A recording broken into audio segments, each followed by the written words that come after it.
Oui, mais c'est mon père. Oui, mais c'est ma mère. Oui, mais c'est mon frère. Les liens du sang ne justifient pas les mauvais actes. Vous savez, dans votre développement personnel, tout est dans le terme en fait. Vous développez personnellement. Ce à quoi j'ai une petite pensée, cette fameuse phrase légendaire qui a l'art de m'énerver, notamment, je ne vais pas vous mentir, bon, je ne vais pas vous raconter ma vie, mais dans mon cas personnel, cette fameuse phrase qui est la famille, c'est la famille. Alors cette phrase-là, c'est la plus grosse fraude de tout l'univers. Sachant que on ne choisit pas sa famille et que, force est de constater, bah, des fois c'est la famille qui te met les bâtons dans les roues. Alors je ne sais pas c'est quoi votre situation. Peut-être que vous avez la chance et profitez-en d'avoir une famille qui vous soutient et qui, entre parenthèses, sait de quoi elle parle, qui a la tête sur les épaules, qui arrive à se remettre en question, qui fait preuve de sang-froid lorsqu'il y a des situations qui sont potentiellement, entre parenthèses, stressantes, mais qui gère tout simplement des adultes tout simplement. Parce que quand tu grandis au fur et à mesure, en tant que jeune adulte que je suis, je me rends compte que bah, les adultes, en fait, ce sont simplement de grands enfants. Donc si vous avez eu la chance de toujours avoir des adultes, c'est-à-dire de faire des trucs d'adultes, ils ont peut-être des failles, c'est normal, enfin voilà, ils sont humains, mais ne pas avoir des grands enfants comme maîtres de famille, si je peux dire. Et quand je repense à cette phrase-là, je me dis quand même, quelle fraude. Quelle fraude. La famille, c'est... Bref. Quelle fraude la famille quand même, quand j'y pense. Mais outre cela, comme j'ai pu dire, je parle des personnes qui n'ont pas forcément la chance d'avoir des membres de leur famille qui ont la tête sur les épaules. Pour les restes, bien à vous, profitez-en au maximum. Vous avez cette chance-là, donc ne soyez pas non plus trop dur avec eux s'ils ont des failles. Enfin voilà, quoi, tout simplement. S'ils arrivent à bien vous conseiller, tant mieux. Et lorsque je parle de conseils, bien évidemment, je parle notamment vis-à-vis de vos ambitions. Parce que, comme j'ai pu dire, dans le thème du développement personnel, tout est dans le terme en fait. Développement, tu te développes personnellement parlant. Ça veut dire que même s'il y a ta famille, tu ne peux pas toujours avoir ta famille dans les pattes. Et là, qu'elle soit positive ou négative, tu dois comprendre que cela relève de ta responsabilité tout simplement. Tu te dois d'avoir une forme de responsabilité vis-à-vis de toi-même. Ça veut dire que c'est un développement personnel, c'est toi et toi seul. Donc tôt ou tard, tu devras passer par une forme de solitude intérieure, tu vois. Et cette fameuse phrase, la famille c'est la famille, ben, je me rends compte qu'en fait, c'est souvent elle qui t'empêche de grandir.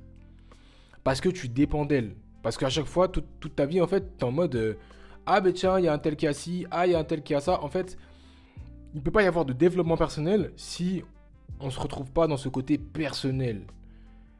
Enfin voilà, personnification, personne, genre moi, uniquement moi, moi. Et je ne dis pas que on ne doit pas avoir de bonnes relations avec sa famille. Je dis simplement que tôt ou tard, pour passer un cap, pour ne pas dépendre d'autrui, parce que je rappelle que dans cette chaîne-là, je prône la responsabilité individuelle, le pouvoir individuel, le pouvoir personnel, on se doit de passer par une forme de solitude où on se retrouve avec nous-mêmes tout simplement, pour pouvoir justement repérer ses failles.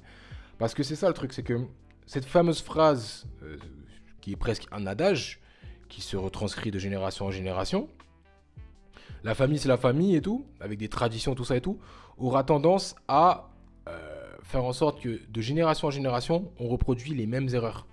Parce qu'il y a personne qui s'est dit, ah ben tiens, mais ça serait bien si on passait un niveau en fait. Parce qu'à toujours compter sur la génération précédente, on finit par toujours compter sur la génération précédente. Donc, ne plus pouvoir, entre parenthèses, évoluer.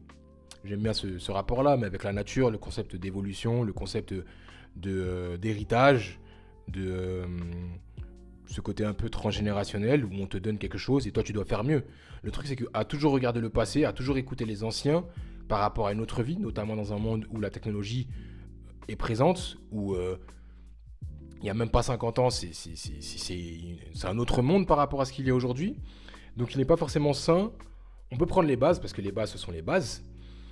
Mais on ne peut pas toujours se référencer à ce qu'ils disent en fait. Parce que c'est pas du tout la même éducation. Comme j'ai pu dire, les bases c'est bien, leur éducation c'est bien. Mais le rapport notamment au rêve, à l'ambition, tout ça, c'est complètement biaisé. Donc moi je pars du principe qu'à un moment donné, il faut couper le cordon ombilical. Pour son développement personnel, c'est important de couper le cordon ombilical. Parce que, admettons, t'es un homme ou t'es une femme, bref. Si tu comptes toujours sur ta famille, sur tes parents, tes cousins, tes oncles et tantes, ils peuvent t'aider. Mais il est mieux si tu as le pouvoir sur ta propre existence. Parce que lorsqu'ils seront plus là, notamment si c'est la génération d'avant, enfin, je leur souhaite, et même je vous souhaite, de, entre parenthèses, mourir après eux. Je pense qu'ils seraient contents si vous mourrez après eux, plutôt que eux, ils meurent après vous. Donc, s'ils ne sont plus là, comment allez-vous faire si vous ne savez pas vous débrouiller tout seul? Et moi, je pars du principe qu'il est mieux de se débrouiller, entre parenthèses, pendant que les personnes sont encore vivantes, comme ça elles peuvent un peu vous aiguiller, plutôt que dépendre d'elles jusqu'à la fin, et finir par se débrouiller quand on n'a plus de quoi, entre parenthèses, se reposer dessus en fait. Les anciennes générations, normalement, si elles font bien leur boulot, elles te disent à un moment donné, débrouille-toi tout seul. Ok, attends, là, je te conseille de faire ça, mais débrouille-toi tout seul. En fait, à un moment donné, il n'est plus censé y avoir de relations supérieures-inférieures. Toujours avoir une relation de respect, bien évidemment, mais le respect n'est pas forcément une relation de supérieur-inférieur. Il peut y avoir une forme, tout simplement, de niveau égal, tout simplement, en mode respect mutuel au même niveau. C'est pas genre je te dis fais ci, fais ça et tout. Il y a des choses à ne pas faire parce que mine de rien, ça reste malgré tout, voilà. Mais c'est en mode on peut parler d'égal à égal, on peut s'envoyer des petites blagues, tout ça. Et cette phrase-là, la famille, c'est la famille, en mode on peut tout pardonner, parce que c'est ça que ça retranscrit en fait. C'est la famille, c'est la famille. Enfin, je parle dans mon cas, mais tout pardonner parce que c'est juste la famille, ça ne peut pas venir sur la table parce que ça gâche des vies. Beaucoup trop de personnes finissent par sortir cette fameuse phrase en mode oui, mais c'est mon père, oui, mais c'est ma mère, oui, mais c'est mon frère. Les liens du sang ne justifient pas les mauvais actes. Je répète, les liens du sang ne justifient pas les mauvais actes. Arrêtez de vous faire écraser juste parce que ce sont des membres de votre famille. Parce que c'est justement à cause de ces fameux membres de votre famille que vous n'avancez pas dans votre vie et qu'au final, vous êtes bloqué dans celle-ci. Parce qu'à chaque fois, ils vous demandent ci, ils vous demandent ça. Parce que vous, déjà, vous devez vous battre avec vos propres démons intérieurs. Sauf que eux, potentiellement, ils vont vous demander de l'aide, s'ils voient que vous avez un peu plus la tête sur les épaules, pour justement que vous puissiez les aider. Sauf que eux, ils n'arrivent pas à faire ce travail sur leurs démons intérieurs. Donc au final, ils vont vous dire « Ouais, mais tu m'aides pas, nanana, nanana, nanana. » Ils vont commencer à vous dire que c'est votre faute parce que vous ne les aidez pas. Sauf que force est de constater, ils deviennent dépendants de vous. Vous devenez également dépendant d'eux parce que vous n'arrivez pas non plus à passer à autre chose. Vous les aidez certes, mais à la fin vous allez finir par vous sentir coupable de ne pas les avoir aidés. Et ça c'est problématique. Donc moi je pars du principe que la responsabilité individuelle, famille ou pas, c'est la base. Vous êtes venu au monde seul, vous allez mourir seul, dans le cercueil. Il n'y a pas de si vous mourrez là toute la famille part avec vous. Non. Vous devez faire ce travail tout seul, indépendamment des autres. Parce que les autres, ils vont toujours vous tirer vers le bas. Parce qu'ils voient que vous augmentez. Parce que vous le vouliez ou non, il y a le concept d'évolution et de biologie qui arrive sur la table. Et la famille, c'est la même chose. Soit ils vous poussent pour vous aider, soit ils vous tirent vers le bas. Et je pense qu'il y a énormément de familles qui tirent vers le bas. Parce qu'ils se rendent compte que eux n'ont pas su, entre parenthèses, trouver la bonne manière pour pouvoir avancer dans leur vie. Donc faites preuve, s'il vous plaît, d'objectivité, notamment vis-à-vis de votre famille. Est-ce que vous accepteriez ceci parce que c'est votre... Est-ce que vous accepteriez ceci pour quelqu'un d'autre? Est-ce que si quelqu'un d'autre, un inconnu, vous ferait ça, vous l'accepteriez? Si oui, ok d'accord, vas-y, pas de souci. Sinon, la famille doucement. Voilà pourquoi je prône la responsabilité individuelle. Mettez du respect d'abord sur votre personne. Et une fois que vous avez mis du respect sur votre personne, peu importe famille ou pas, justement, on instaure. C'est comme ça que ça se passe. C'est comme ça qu'on passe un cap. Vous, chaque personne, chaque individualité met du respect sur sa personne. Et c'est comme ça qu'on grandit, c'est comme ça qu'on avance. Donc, même si c'est la famille, c'est la famille. Ne vous faites pas écraser par votre famille, s'il vous plaît. Parce que ça va bousiller votre vie. Parce que, oui, nanana, les sentiments, les émotions. À chaque fois, les gens ils se font écraser par les sentiments, les émotions dus à leur famille. Alors que leur famille est la première à vous tirer vers le bas.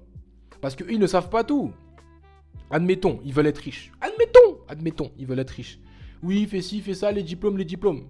Mais au final, ils veulent pas, ils ont pas ce que eux voudraient avoir. Parce qu'ils ne savent pas. Vous, admettons, vous voulez devenir riche, vous voulez améliorer votre vie. Vous voulez plus que vos parents. Sauf que eux, ils vous disent, fais ci, fais ça. Non, je te déconseille de faire ci. Sauf que eux, est-ce qu'ils ont les résultats de ce que vous voulez? Et c'est en ça que vous devez absolument faire, entre parenthèses, le tri entre les sentiments et la réalité. Si vous voyez quelqu'un, admettons que ce soit sur les réseaux sociaux ou autre, et que cette personne-là vous dit fais ci, fais ça et tout, mais qu'elle n'a pas les résultats de ce que vous voulez, ne l'écoutez pas. Ben à un moment donné, votre famille, c'est la même chose. N'écoutez pas les membres de votre famille qui n'ont pas les résultats que vous voulez pour votre propre vie. C'est tout. Et surtout, s'ils ne font pas les efforts pour avoir plus. Ça, c'est pire. Enfin bref. Tout ça pour dire que ne vous faites pas écraser par votre famille parce que effectivement, la famille, c'est bien. La famille, ok, d'accord, la famille, c'est la famille. Mais à un moment donné, ils ont des failles et ils ne sont pas prêts à évoluer et ils se trouvent des excuses. Et ces excuses-là, ben, ils vont finir par vous les mettre dans le crâne. Et à la fin, vous allez avoir une vie aussi misérable que la leur. Parce que c'est réel. Lorsque vous regardez dans leurs yeux, ils ne sont pas heureux. Donc battez-vous pour votre vie.